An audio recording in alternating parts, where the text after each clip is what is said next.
Today we're taking another look at Brollan, this time on Inferno and the CT side. Not seen this game before, at least not recently. Let's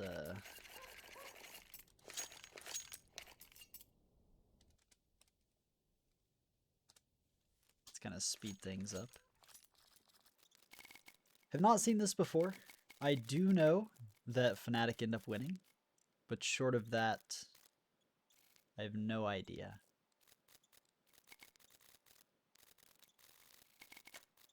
I don't really know anything either about how Brollan plays on Inferno. I haven't really studied him as a player very much, so I think starting out, my main focus is going to really be on how he punishes mistakes on the part of Astralis. Astralis, a team known for not making very many errors, for playing optimized Counter-Strike. So I'm really going to be looking at how is Brollan consistently taking advantage of the errors that Astralis does give him. How is he able to make something happen? That's the first thing. And then secondly, we've been focused so much on how calm Device and Zywoo have been playing. Let's take a look at how does Brollan handle pressure? How antsy does he get? How aggressive does he get in certain spots? Right away, I like this decision with the CZ purchase to go aggressive. I find that a lot of the time when this CZ buy comes out, though he probably should have dropped it to a teammate with armor, I find when the CZ buy comes out, the player tends to play very passively, and the enemy team doesn't always run into him. So it can be hard to... it can just be avoided. And if you're investing a gun plus armor into someone on pistol, you really don't want that to happen.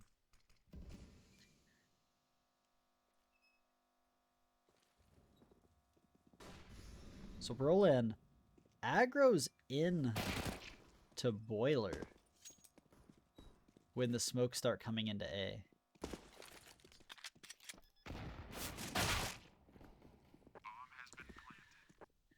So right there, we talked about antsiness and being too antsy.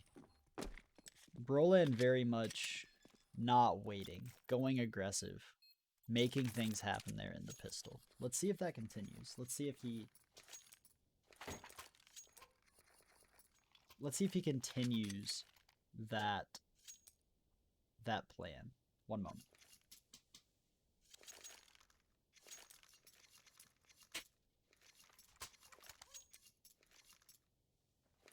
All right, sorry about that. So compare that to a Zywoo or a Device who sort of allow the game to naturally come to them.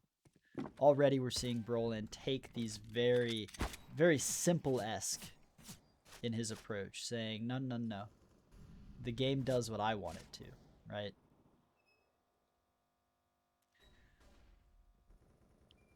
Only a CZ, even though I believe his team won? Maybe? Maybe he's saving for an op? Did they somehow lose? No, they didn't. So saving for an op. Yeah, I was like, wait, am I hallucinating? Did I miss something? But no, Brollan deciding to save for an op here.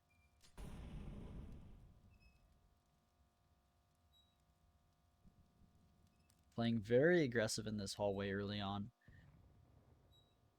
I tend to prefer the other ideology where you play passive early on in the half and throughout the game you start ramping up the aggression more and more. But positional aggression, I mean, not in terms of sort of pressure and micro situations. Brollan very comfortable. Very comfortable.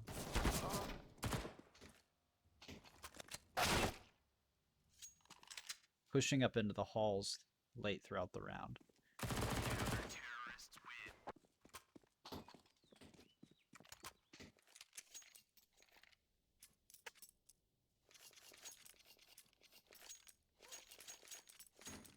Astralis, losing that round as well.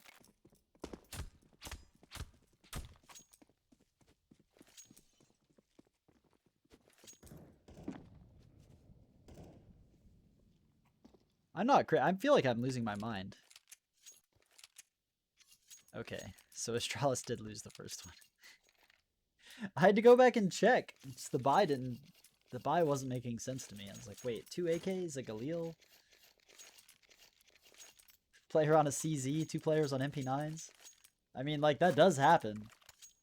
The T-side economy is insane right now.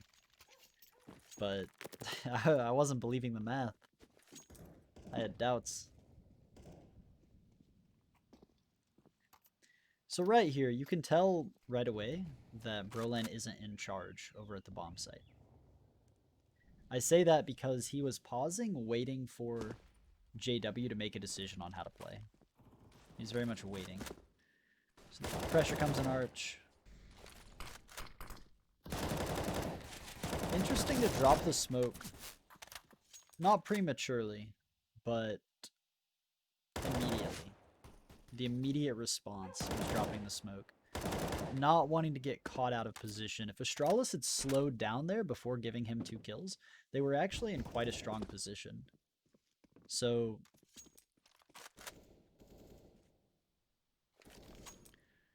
what we've seen so far, at least in relation to Brollan taking advantage of mistakes by Astralis, is taking advantage of the fact that Astralis isn't ready for these mid to late round pushes in apps. And then also, this is an eco, so it's less impressive, but Astralis kind of feeding him kills. They hear the smoke down, they try to apply pressure Arch, doesn't work, so they try to apply pressure lane, and then they get doubled up on. It looks really good if they hit a 1 deke shot on him and then they take the bomb site, so it's hard to fault Astralis for that. Glaive must have been spotted. Yeah, so there he is in B. Glaive making them work for their meal. Picks up a kill. It's looking a little close. Little close for comfort there.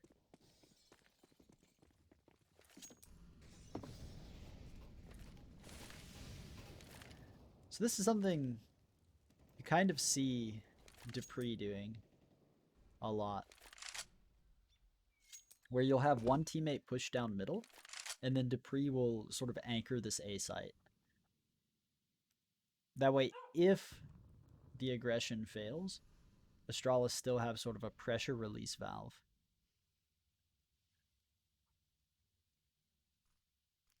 So right here, we're seeing something that we wouldn't necessarily see from a device, from a Zywoo. This is very antsy on the part of Brollan. What we would typically see from one of those players... That dog is barking. It's kind of weird. What we would typically see from one of those players would be a commitment toward one of these areas. Some sort of aggression, some sort of very methodical play, or to tunnel up somewhere that they can't be seen. Instead, we kind of see an in-between approach on his part. Now, this is a classic Astralis where they fake B if they don't get the kills there. But I guess they opened up the guy deep banana, so they were comfortable going in on. That makes sense. So Brollan here going for this. I think this is a situation where a lot of worse teams would... Or not even worse teams, but a lot of other teams would already be saving. But Fnatic very much still comfortable working in slow, making things happen.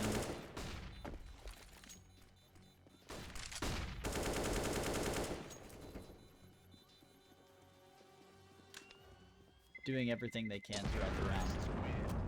So nice, they kill what, 4 for 1? It was a 4v2. So they go 4 for 1.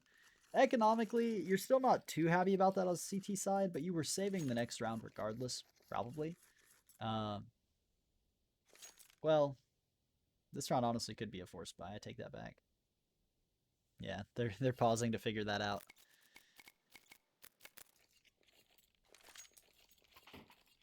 Alright, so they do decide to save from the looks of things. Nope. Okay. So yeah, maybe not worth it, but economically speaking, it's certainly a good trade. I've thought of this before, but I feel like if you ever wanted to train an AI to play Counter-Strike with like human limitations to reaction time and aim, I feel like economic values would be how it would determine whether or not a play was good. Like if you cost more money to your opponent than you spent, you would be winning an engagement. I think that's an interesting way to consider resources throughout a round.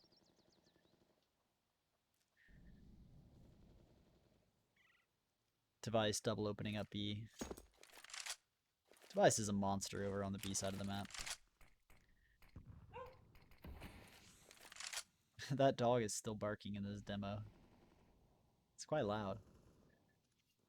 So JW kills one, spots bomb, but Brollan's still not rotating. Still saying, hey, they could be falling back.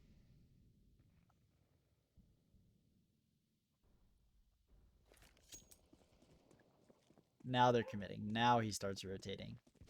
They probably smoked JW off, and yeah, it looks like he's about to run through the smoke. Oh, and he kills one. Oh, he kills two. Jeez. So this is a situation where I feel like a lot of players would be rushing back to the A-bomb site, trying to desperately stop a plant. Brollan not really too worried. Right? They're clearly unsure where the last player is, and the last player did have the bomb. But he just isn't too stressed out about dealing with the site. Doesn't want to get overextend, right? Because if he runs back to the A bomb site and whoever was alive there, Device or Glaive or whomever it was, and he dies, well, now it's a 1v2. Instead, he says, okay, I'm already out of position. If he goes A, we'll play the 3v1, right? Let's make it as difficult as possible. So just some nice decision making on his part. He hasn't really gotten a lot of action so far.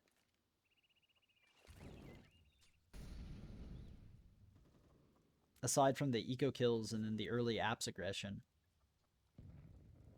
Now we're really getting to see sort of the life of the A side anchor, where at times you're the most impactful player in the game, and at times they just go B. So this is a couple of times now where he's sort of sat in this open spot, and you see now he's sort of aware that they're ready for them to come out. But as long as his teammates have this middle area, comfortable holding this off angle here, you would not expect this coming out of T-apps. Traditionally speaking, it's just a nice little mid-smoke. Traditionally speaking, it's just a very unintuitive angle.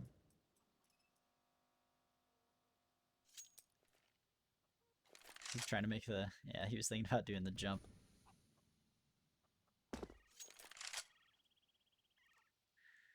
So really, compared to the smoothness of someone like Device, someone like Zywoo, we're seeing a lot more indecision on Brollan's part. And so what's fascinating, and we should really pay extra attention to throughout the rest of the half. Good wait there. We should really pay attention to in the rest of the half is at what point does he switch from being indecisive to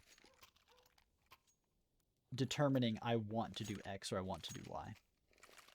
Because even we saw in that 3 versus 1, where his teammates did all the work over on B, he still wasn't completely sure what he wanted to do. He had the right idea of not going back to A and potentially throwing away the 1v3, but he still wasn't quite certain.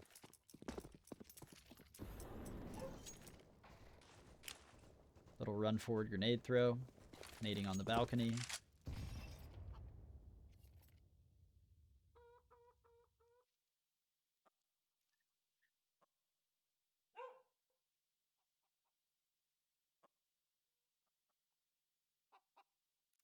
This is something that I feel not enough players do when they're anchoring an area, is on certain timings and tempos helping your teammates middle.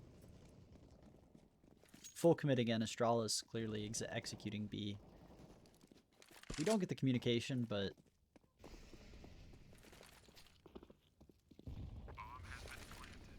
nice little lineup. Stolen.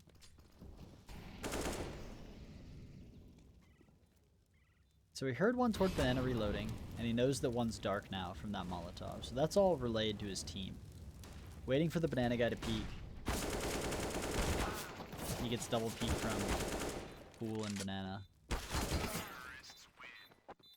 The dark guy was called. Not sure exactly why Crims was not focused on him. Maybe he thought that was the pillar player. Or it should have been called, I should say. I don't know how good Brollan's communication is. So they're stacking 4 players B at the start of the round. Astralis has gone B twice. I always find it interesting when IGLs call heavy counter strats against what someone else is doing. So Astralis, they've clearly gone aggressive B at the start of the round a couple of times. So hey, let's 4-stack it early, throw a couple of nades at the start, see what we can make happen.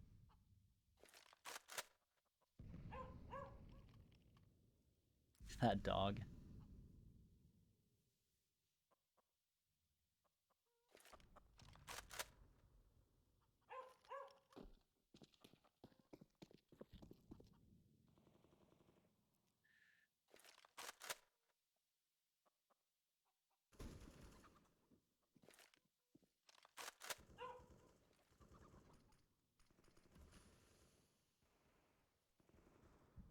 So Brollan here, again, we see this sort of, and part of this seems to stem from JW.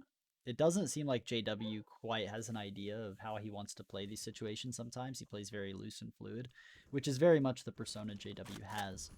And we see that Brollan's sort of being pushed around based on what JW's needs and wants are.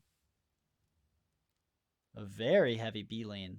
That's surprising given that they just cleared out top car. Yeah, Brollan's certainly out of position here. He needs to make a hero round happen. Oh, the flashes, the spray transfer.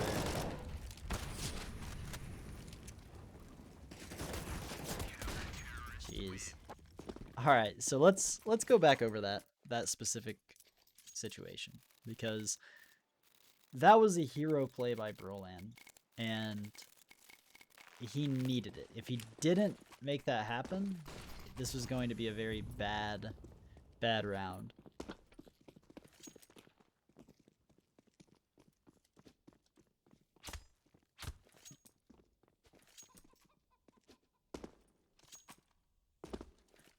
So pay attention to the minimap up in the top left corner.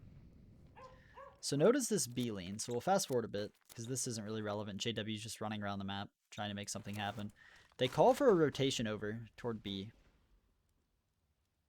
And Brollan, so if we pause here, notice that 4 players are on the arch side of the map. Brollan's closer to I don't want to say closer, but he's more likely to be rotating like into archway right here, or not committing to the side at all. Lane and apartments are really, really weak. And if we notice right here with green getting pot flashed into banana, clearing it, look at how many teammates are now out of position based on that information. This is something that teams should really work on doing better at every level of play, which is putting yourself in a position to capitalize on the information your team gets. So Kerrigan's a great example on Nuke, where we saw multiple times he ran out for info, and even if he'd gotten a kill without dying, his team wasn't in a position to capitalize on that information. There was no way of quickly and efficiently using that information, right? The only time this B lane makes sense is if you think if green swings the corner around car and dies, that Astralis will then immediately execute into B. And you're essentially sending him in as bait. which I think is a fine thing to do on eco rounds at times. And this is kind of a weird buy. You see JW on a scout. And so I can see that. But most of the time, especially since they did force into this, most of the time, it's 30 seconds. If green's clearing top car and they're not there, your teammates do not have time to make it to the A bomb site before an execute comes in, especially since Astralis hearing that pop flash back into B, or if they spot someone pushing into B, what are they going to do? That activates their trigger over at A. Hey, that's a flash B. One guy just pushed in, and whatever, right? Maybe even if they see two people, because orange looks like he's about to push banana with green, right? Like, these are sort of the situations where Brollan's putting himself out of position.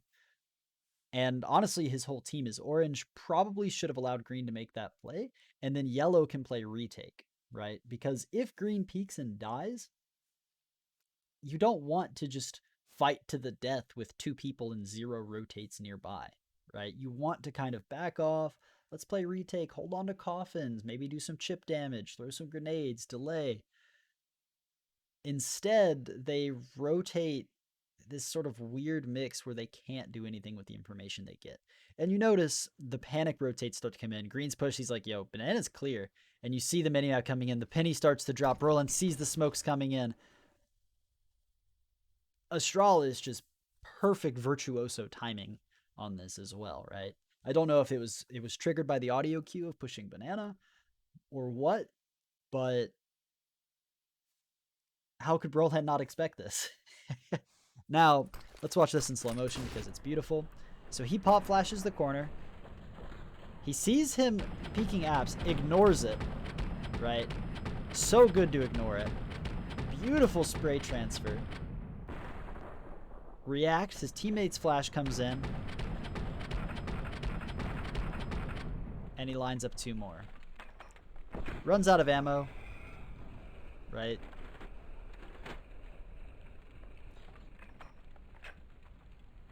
And then his teammate gets the final kill. So Astralis' mistake there wasn't really even that much of a mistake. This is just the power of effective flashbangs and why Inferno, even with all the T-side economy changes, has only leaned slightly T-sided, right? When you can throw those pop flashes like that and you can have a rotate coming in that can also flash for you, and you don't miss. That's the critical thing. Whoever was apartments kind of whiffed a shot or two. And then probably the guy in the back who was under porch should have was unlucky to get blind. It was sort of the perfect storm. And then obviously Brollan just beautiful spray transfer. But a hero play. Astralis outplaying them. That's one of the things where as a coach, if you were coaching Astralis, you'd be like, yep. that's gonna happen. So Brollan again kind of left at the whim of JW, but a nice double kill. Clean headshots. What I'm seeing by Brollan from this game, so we started off talking about really paying attention to how relaxed is he playing versus how antsy is he playing, and really paying attention to the mistakes he's punishing. So in terms of mistakes, really there haven't been many. What he's done is put himself in favorable fights constantly. And then he also caught off Astralis with early apartments aggression, kind of setting the tone for that front. Oh, Dupree tearing it up. And so we see this again with Brollan left alone over at A. In these scenarios, you would very often see a commitment to one decision. Instead, Brollan, if we pause and look at this, his teammates are B, and right now he can get peeked from 1, 2, 3 angles, right? and they're all completely different completely different directions, right? You'd have to spin almost in a complete 180 degree to cover all of them. That's something that you very rarely would not see a device find himself in, or a Zaiwu. When these sort of things happen to them naturally, they either start gravitating toward their teammates or they put themselves in positions where they're not going to get caught out of position. So if, for example, the final players of Astralis immediately split A here through through lane and apartments, Brollan is going to get one unless he hits another miracle spray transfer, right? If that comes in right now. His arch is also completely open. They could have just walked out at any point in the last 10 seconds and be flanking him now. So this is very now Astralis isn't likely to do that, and Brollan does have some amount of data, but this isn't a thing where you've studied it and you think like, okay, I just know Astralis doesn't push here in these situations, because they do sometimes. They very often do, just not always. And secondly, the takeaway is that you don't have to have perfect positioning. Right, so here he gets a little bit of pressure, jumps up, changing his angle, and now he decides to isolate one. This is a very not simple so much. Simple tries to force things a lot, but this is a very device-esque play, clearing that out. The device might have continued aggressing there, or slipped away into library, right?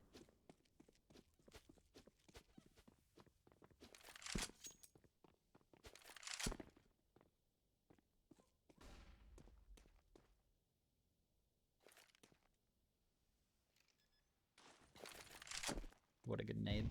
Goodbye. Speaking of device. So, and now we see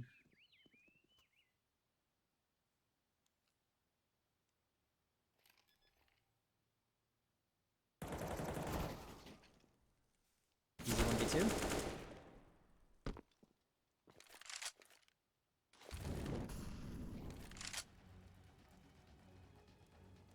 Is this the game? Ha, easy for Brollan. So, what we see from there, and the thing that sticks out from the overall map. So the first off is that Brollan's macro positioning is not always the best. At times that's because JW seems to be deciding kind of whimsically, like, oh, I'll watch your lane. Okay, I'll watch your apartments. All right, I'm going to back up off lane again, right? And at other times, it seems that Brollan is not being as decisive as Zaiwu, which is ironic because at times Zaiwu can be very similar. Let me get info, let me see what's happening before I make decisions. But he only does that when he's forced to. And you see Brollan doing that in situations where it's equal. Zaiwu won't take, or doesn't seem to take, as many risks when things are in equal positions as when he does, and that makes sense when you're down numbers. Whereas Brollan playing very risky. But what's interesting is that it shows the power of intelligently taking fights. Where, while yes, he had the one miracle 4K, I believe he went 19-6 this half. And most of that was from taking simple, effective fights. Not as calmly as Device, it doesn't look as fluid as Zaiwu, but it's very sharp and very effective fights that he's taking. Everything from when he posted up on the car area over at A, or the hay bales area over at A, versus when he was pushing into apartments early on and setting the tone. It looks like Brollan has perfected a series of sort of quick plays that he can launch into at any given moment. And I'm not sure how much of that is conscious on his part. I don't want to take any credit away from him. Maybe he's planned all this out. Maybe it just goes to show the amount of work he's put into in pugs and in footage reviews, saying, oh, here's a way I can get a quick kill, and here's another way. Because when I look at Brolin here, it looks like a series of very disconnected but very honed ideas of how to play. And I think that's the biggest takeaway is that he's certainly antsier than Device and than Zaiwu, and he's not nearly as calm as the uber elite players. But he makes up for that, and it does cost him. He's out of position several times, and he could get punished for it. But he makes up for that with having these hyper efficient, very well thought out, and I don't want to say perfectly executed because your execution can always get better at any level of gameplay, but it's very sharp execution on these sort of cookie cutter ideas of how he wants to play. And I think that's really fascinating compared to, say, a Nico, where Nico is very often freestyling, and you can tell that he's freestyling, that every round to him is sort of a new chance to play the game and approach it with some sort of virtuoso performance. And he has, to back that up, this very precise mechanical execution method. Whereas you compare that to Brollan here, Brollan doesn't have the same level of precision as Nico, nor the same cohesive game plan. But what he has is a series of pre-packaged tactics and ideas and angles to hold that each seems to be very, very effective. And frankly, 19-6 Astralis, a dominant half. They only lose what 2 rounds in the entire thing, and I don't believe either of those were due to Brolin. So incredible performance on his end.